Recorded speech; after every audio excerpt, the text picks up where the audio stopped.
Well, welcome to the Unstoppable Freedom Podcast. I'm Jimmy Page. Child exploitation is the real worldwide pandemic. From Jeffrey Epstein and his list of hundreds, if not thousands, of prominent, powerful people who made regular trips to his island where they raped and exploited children, to the open border that functions as what I would consider a superhighway for child trafficking, to international networks exploiting kids with no hope or help. The magnitude of this problem is simply hard to get your head around. It truly is a public health epidemic. And our guest today is a warrior in the fight to save children from trafficking and exploitation. His name is Matt Murphy. Matt's a former U.S. Army Green Beret who served for 15 years. And he turned his passion for fighting terrorists overseas into a fight against child exploitation and human trafficking right here at home and also around the world. He's currently the president of Sentinel Foundation, and they target traffickers. They protect children, and they provide crisis response. They literally bring the fight to those who exploit the helpless and are founded on one goal: to end underage children being exploited around the world. Matt, welcome to the show, my friend. Jimmy, thank you so much for having me, and thank you for that introduction. It was good. Yeah. Did I summarize that pretty well? I think I hit it pretty hard. You hit it great. I think the only thing, I made it to almost 18 years in the military before they kicked me out and medically retired me because they said, you're too broken, you can't stay here. Man, I'm telling you, I understand that. I have a bunch of buddies and some business partners who are, former military, and they all have their issues, man. I mean, you don't get out untouched.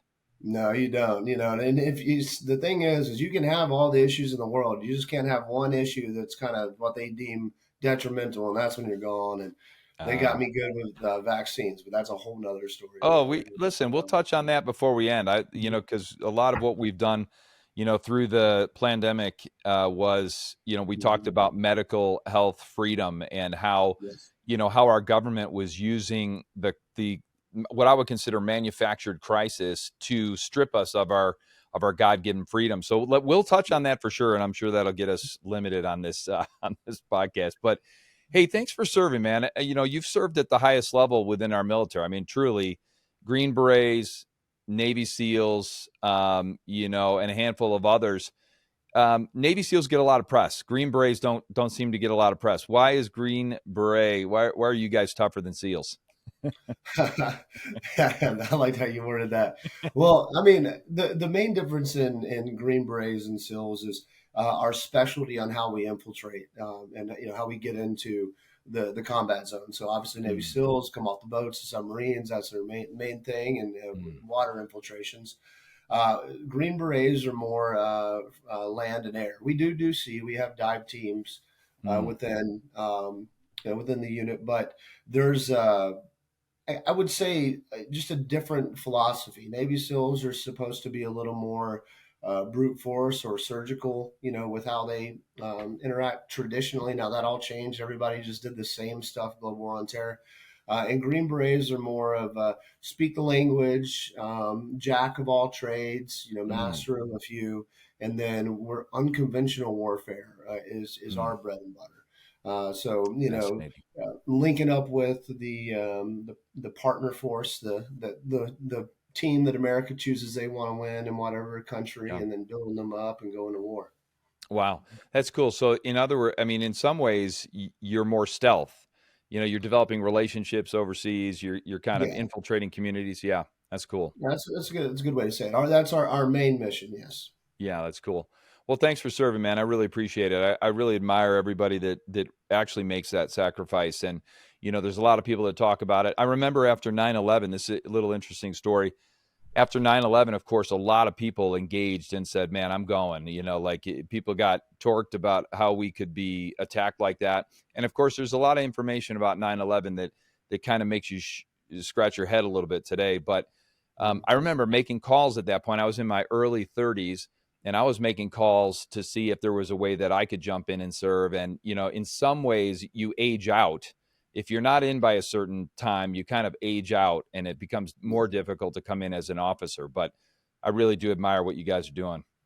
I appreciate that, Jimmy. And yeah, it was one of those things. Yeah, 9/11 is the reason I joined. Wow. Watched that happen play out in high school. my parents were like, "You were going to college," kind of thing. And I went, but in towards the end of college, I just finally just said, "No, enough," and went to the recruiter's Yeah. office and was gone. Do you have a history in your family of people serving in the military? No, not that I know of. I think like an uncle, a great uncle somewhere Wow. was in the army, but other than that, no, it's That's not a thing. amazing. So, that it's pretty amazing then in some ways that you went because there's a huge draw of military families. So if you kind of grow up in a military family, you're kind of around it, you understand it, you have this patriotism, and most of the new recruits come out of families. So it's interesting. There's a lot of guys like you though that saw 9/11 and said, "Hey, wait a minute, enough's enough, and I'm going." It's pretty remarkable that you did. How old were you when you did that? 20, 24. Wow. Yeah. What'd your parents think? Were they 23, were they like, 23. wait a minute, wait, Yeah. wait, Well, yeah. Oh, yeah. I mean, I want to exactly quote what my mom said, but yeah, she goes, "This is not what people with your opportunity do, right?" yeah, 'Cause yeah. my parents had bought me a house, a BMW, and I'm going to college, and Wow. didn't really have a worry or care in the world. And she's like, "You're throwing, law school is where you're going. You're throwing this all away by going and dying in the desert." And Jeez. and I see her point. Loves her son. She wanted me to Yeah, be safe. yeah. But yeah, so she was pretty upset. But also too, I don't think I ever saw my parents prouder, seeming prouder of me than when they came to my Mm. special forces graduation. And Wow. yeah. So Yeah. There's something special about that, and I think it speaks to your character. It speaks to, kind of the stuff that you're made of, that you're able to go through that. First of all, that you make that step when you do have every reason not to do it. You have every right. reason and every opportunity. There's no reason for you to do it, but except for this internal drive to make a difference and to really defend freedom and defend what we stand for as a country. No, definitely. Honestly, at first, selfishly, it was me internally trying to Mm, fix myself because I wasn't on the best path. I just didn't mm, know what I wanted, where I wanted to go. I always, the back of my mind, I always wanted to join the military, even mm. playing GI Joes as a kid or watching, Top Gun and Tom Cruise.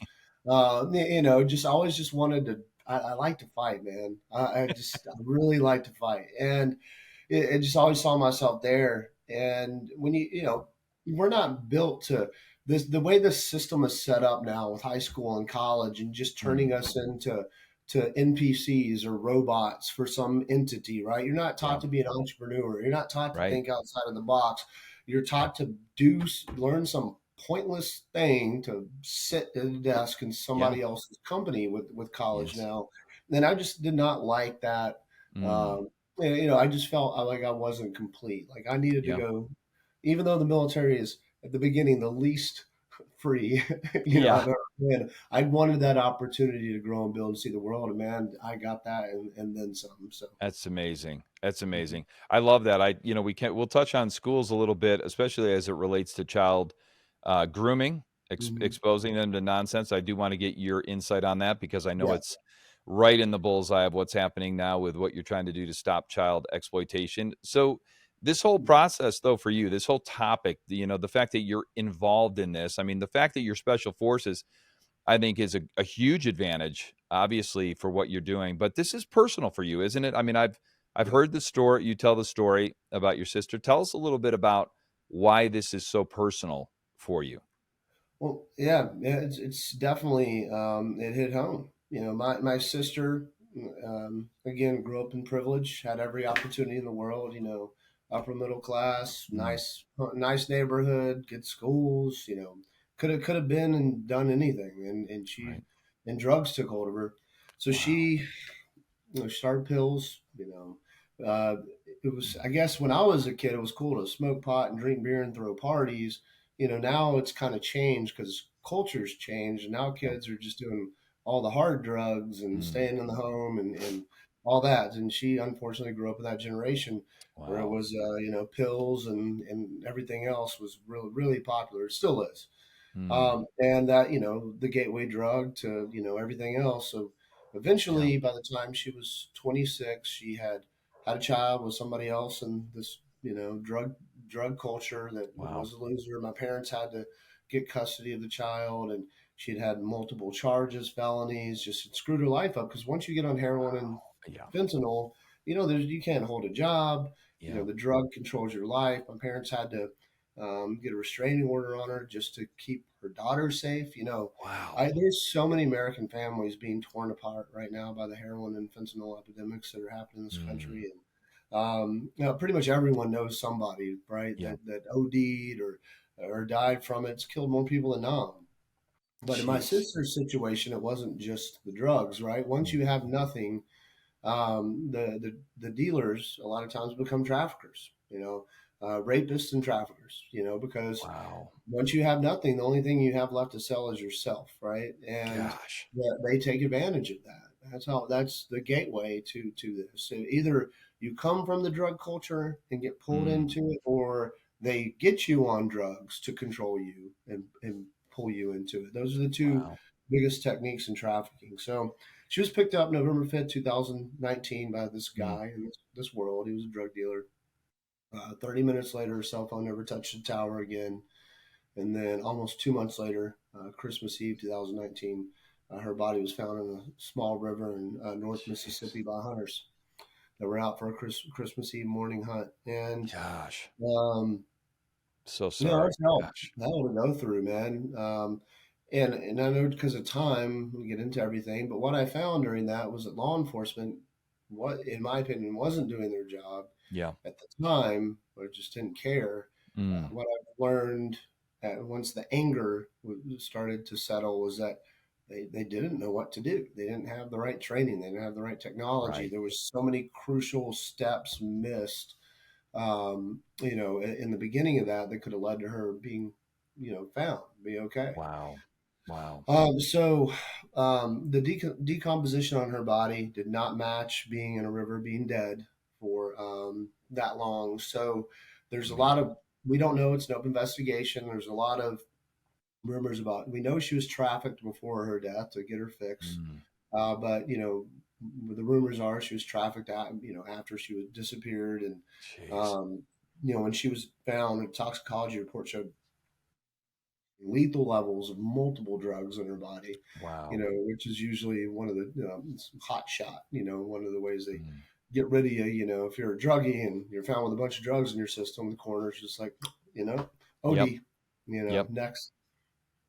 Gosh, what a tragedy. I mean, you think about it too, like, and I do want to get into who's vulnerable and why this happens. I mean, I was just thinking as you're talking about this drug, how drugs are so involved in this, whether drugs get you into it or drugs are used to control you, they're always a factor, it seems like, in this.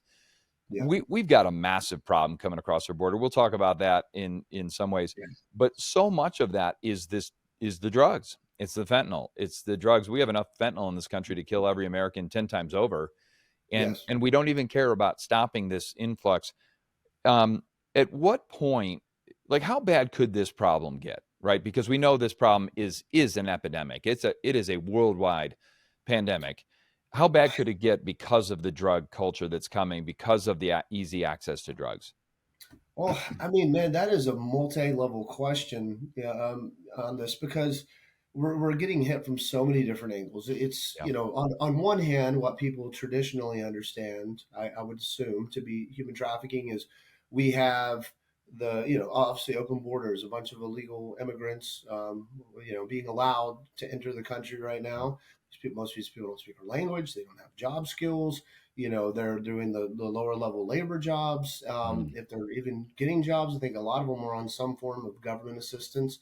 right. We all know where that pathway goes, right? Yeah. To crime and to being taken advantage of Mm, by people in the criminal world. But you you also are seeing it from a whole nother level, and this is one that I really feel Americans need to wake up at, because this is mm, where the disservice is done, right? yeah. For people is that the big story, the big lie out there is that white van, right? Yeah. We've all Yes. heard the white van philosophy that if your kid's outside playing, this white van's gonna pull up, throw them in, and you're never gonna see them again.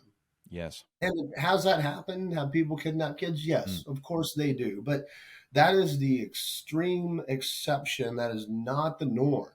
Wow. And so we've got parents so fearful of this Yeah. white van of their children being kidnapped here in the U.S., Yes. which is actually not true. Your children are safer outside playing than they've ever been because of the way society is and monitored and all the technology out there. Mm. Your kids are in more danger in your home. Wow. And that's what parents are not understanding. It's Mm. these things, man. Yeah. It's Well, it's interesting you say that, right? It's interesting you say that. Let me jump in because, yeah, I'm on, I hate this. I'm not a big fan of this app, but it's called Nextdoor, and it's where local communities kind of connect and people can talk about what's going on in their areas. And, in theory, it's probably a pretty good solution. But so much of what is on there is, oh, this suspicious person, this quote unquote white van. And what you're yeah, saying is the real problem, the real danger is coming from your phone. It's coming through the internet. It's coming through access there. Let's talk about that. Let's talk about the vulnerability of kids as targets in your home. So I'm in my home right now, in my studio, and I know that predators could have access to my kids, and I don't even know it's happening. Let's 100%. talk about that. What makes those kids vulnerable? What happens? Well, that's a multi-level question again, right? We talked a little bit about it with the school systems. Yeah. Kids are being groomed and sexualized in school by Yeah. teachers, by the curriculum, by the books that they're allowed to have. Hmm. So we're introducing sexual concepts to children way too early, Yeah. right? Way too early. Yeah. When I was in school, we didn't start talking about sex and the birds and the bees and all that until like high school, right? Right. And by then most kids were in puberty and raging hormones and stuff. We we, Yeah. we were You all figure it out. participating in multiple levels. You figure it out, You right? figure exactly. Mom and dad sit you down and have the talk. The way it That's used to be. uncomfortable, by the way. It's super Yeah, uncomfortable. yeah. Nobody wants to. Yeah, I don't want to hear I don't want that. that. But that's the way it used to be Yeah. because the way it was done right was we were allowed to mature, Yeah. right? We are allowed for our bodies and our Mm. minds to develop.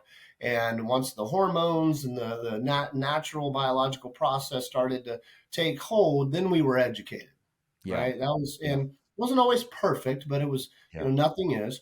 Well, now you've got kindergartners being taught Yeah. about anal sex and being taught about all these concepts that they don't they're not thinking about anal sex and when No. they're 5 years old, they're not even thinking about if they're gay or straight Right. or God knows what, but they're introducing these concepts to children way too early. Mm. And what it's doing is it's confusing them, right?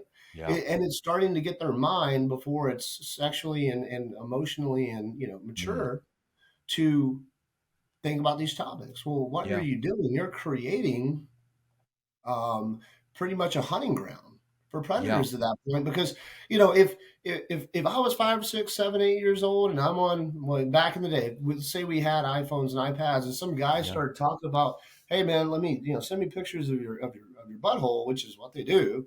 I'd be like, gross, no, why would you do that? But I'm Exactly. thinking like that's normal. I'd heard about this. This is what adults are into. This is cool. Unreal. This is what's happening, man. That's Yeah. part of the And so it kind of lowers their resist it robs yeah. them of their innocence, right?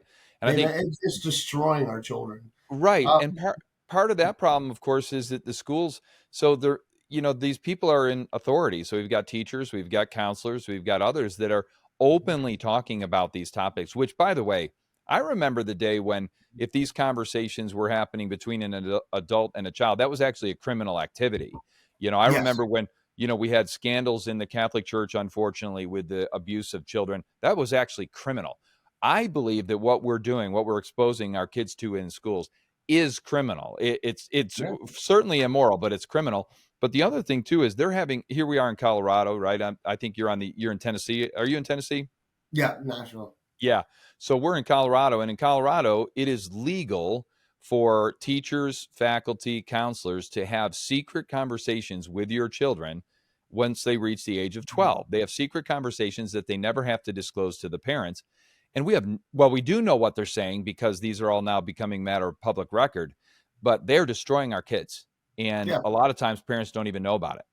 Well, this is what parents need to understand, is uh, technology has blindsided us all, Mm, right? mm, This is the biggest threat to humanity, in my opinion. This yeah. iPhone came out in 2007, and Mm, almost overnight, everyone in the world had one in their pocket, yeah. right? This is the most powerful device that's ever been created. And we all now rely on this phone for Mm, everything in our life, from banking to communication to our social yes. media, our business, our schedule, our calendar. Everything is on this Everything. phone. If I lost my phone, my life would be over, as most people's lives would be over. It'd be Yeah. crisis, panic, chaos mode, right? Yeah. Yeah. but but what we've done is we've taken the most powerful device that man's ever created, and with Mm, no training, little to no oversight, protection, or even just thought process about what could happen to them with mm, this phone, we're like, here you go, little Johnny and Susie. Here's an iPhone when you're 5, 6 years old. Here's an yes. iPad. Just go off into your room, Yes. right? Well, again, they're not mature enough to handle, in our opinion, and I would say we are right, mature Yeah. enough to handle, these sexual conversations. What about any Right. other type of adult conversation or information or knowledge? You know, Right. when you give a child a phone, you give them Mm, access to everything in the world, all knowledge, wow. all lies, all truth, Yes. everything. And Mm, unfortunately, at the same time, and so there's so many things that they can stumble upon that are sent to them through the algorithms and marketing yeah. and advertising, through just random interactions with people on games. But you've also given the world access to them.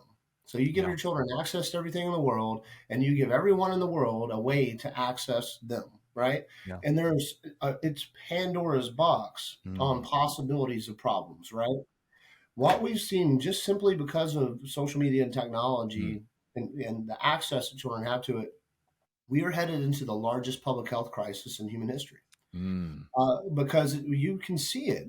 This is something that you can see in our children. They become reclusive, yeah. right? They socialize differently. They're not as athletic. They don't want to go outside and play. They want to sit in the room, play video games, and talk on social media and Mm. applications.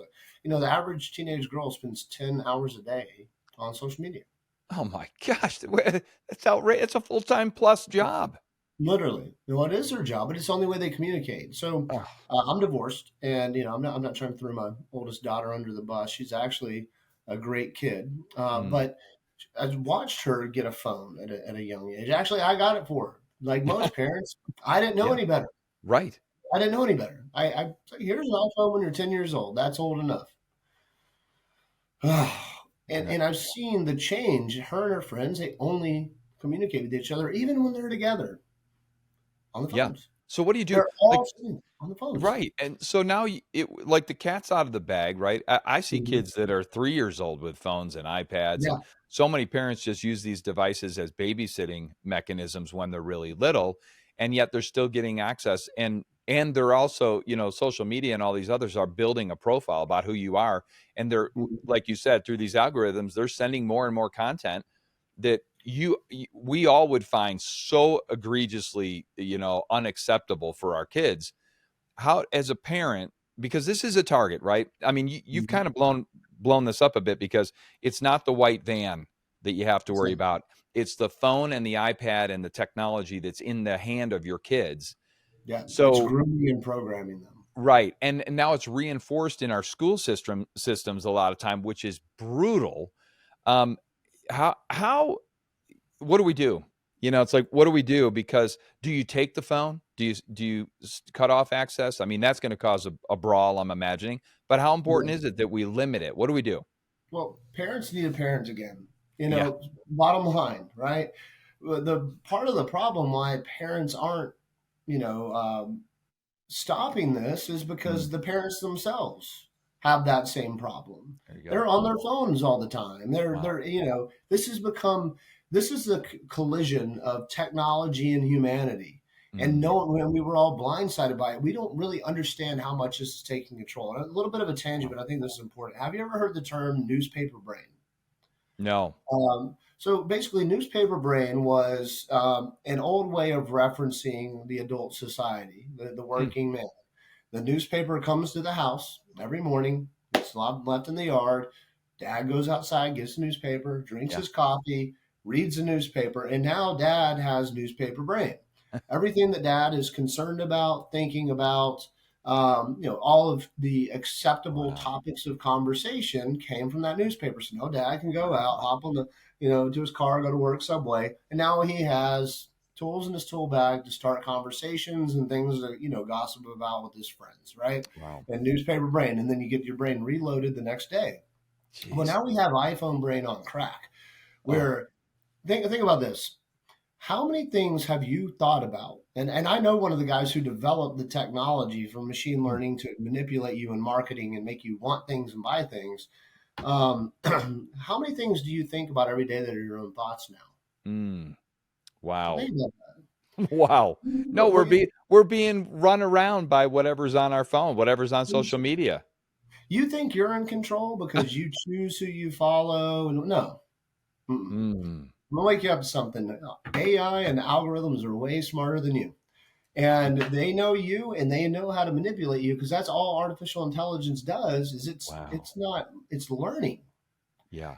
How did AI get so smart? It learned, right? Mm. It studied and it knows everything, right? Wow. Everything that's possible to be known, it knows. So Mm. it utilizes that based on who you are, what you like, your interest dynamic, your race, your sex, everything that you're into. Guess what? It knows Mm. that too. And it Wow. starts to build this tailored world for you. Yeah. So you think your thoughts are driven by what Mm. notification pops up on your phone, right? What Mm. news article they want you to see, what content they want you to see. You think you're getting, targeted ads, based on your interests, which is Mm. true, but they're steering that stuff, Wow. to their interests and what puts money in their pockets. You Amazing. have this collision of, I would say government or powerful people's agendas, Mm. just simple marketing, and then you have everything else that's out there, Yeah. that has access to you, and social media and these marketing agencies, corporations choose what you get. There's a little Wow. box at every entity. They sit around all the time and they say, we want things encrypted for your security, your safety. Come on. No, what it Yeah. is so data has become more valuable than oil. Data is the Wow. most valuable commodity there is. And being able to sell data, you have to have the good stuff, right? You have to Yeah. have the data that no one else has.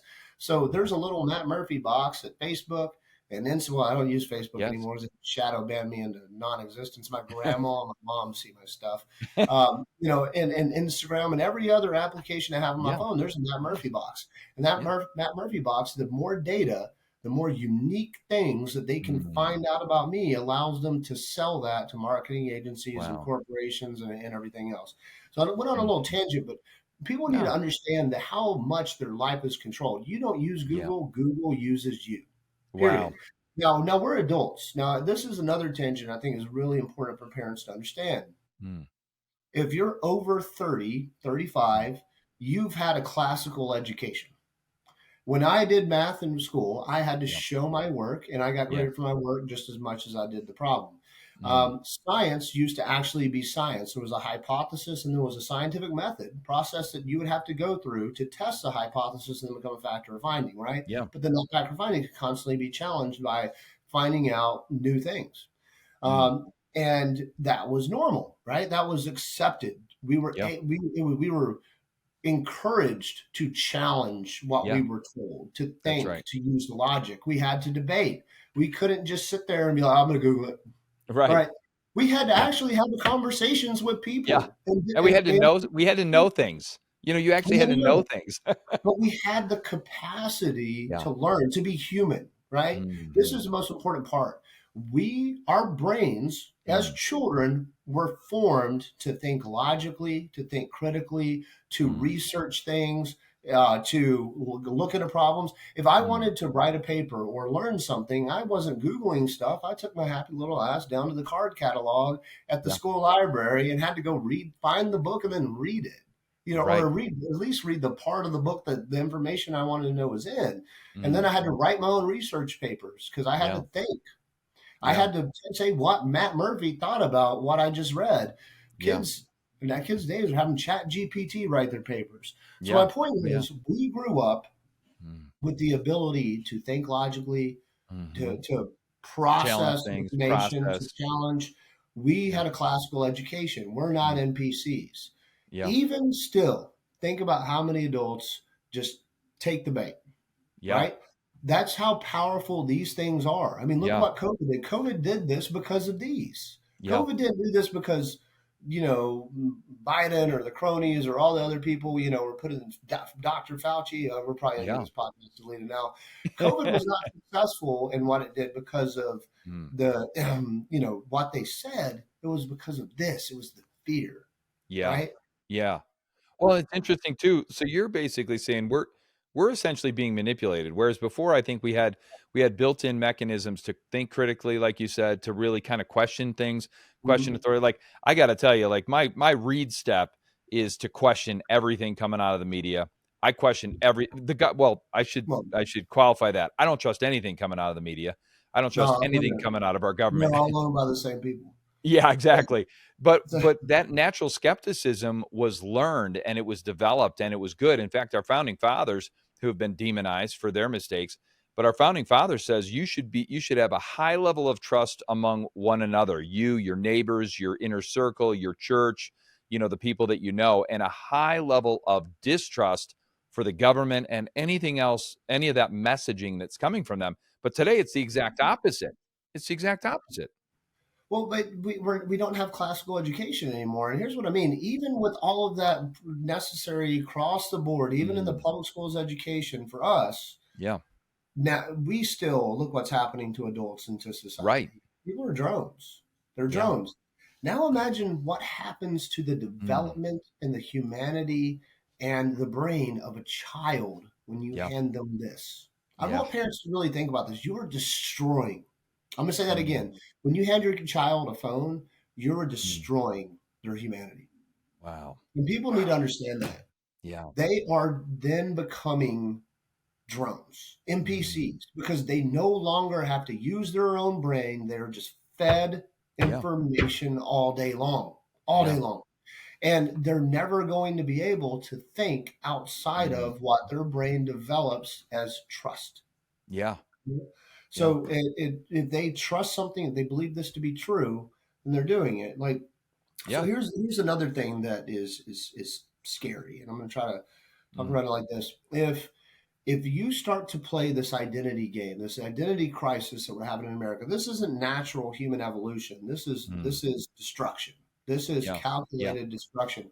If you get people and children at an early age Mm. start to question their identity, their Mhm. sexuality, things they don't even really understand. Their sex, Mm. from whether I'm a boy or a girl or just a Yeah. they, and they're being taught that they can have these thoughts, and they're being Mm. taught that it's normal, and it's not just normal, it's championed, celebrated. Right. Then before they're sexually mature and before they're mentally and emotionally mature, it is destroying who they are at the core of the human being. You're destroying the human being. You're literally Yeah. creating an adult whose mind works on chaos, because this is Mm. one thing that people need to understand, and this is happening as we speak, and it needs to be stopped. Is if I don't know who I am, if I don't know I'm Matt Murphy, I'm a Yeah. man, this is my wife, these are my kids, this is my country, this is my flag, this is my Yeah. God, right? If I Yeah. don't have those core, I know Yes. I am this. If I don't have an identity, I'm telling you, people might go, haha, that's funny. No, but this is the truth. The studies, the nefarious studies show this to be a fact. I will not stand for anything. Mm. I will not fight for Interesting. anything. If you don't know what's worth living for, you sure as hell don't know what's Yeah. worth dying for, That's right? right. Well, if look at these kids these Mhm. days, they don't Yeah. understand the principles of freedom, of Right. our constitutional republic, of what it Yeah. took to get us here. All of our history is bad. All of them, Yes. everyone's a white supremacist, a slave owner, Yeah. just evil people. None of this is right. These kids are being taught to hate this country, to not Yeah. listen to their parents, to not have God, and that you Yeah. can have sex or be any sex or just That's right. do whatever you want. Well, when Yeah. you start that stuff, and this phone is how they're doing it. Yeah. The phones and iPads, the internet technology. Now you're not making that person a human anymore. They're not a Yeah. human, right? Yeah. They're not growing up in a normal way. They are becoming something other than. Yeah, and they don't have those stabilizing pillars in their life, right? It's the bedrock stuff. I remember when we were raising our kids, we were really. Hey, well, thanks for listening to part 1 in a 2-part series with our guest, Matt Murphy, who's on the front lines building organizations to fight child exploitation and sex trafficking. We'll see you next time.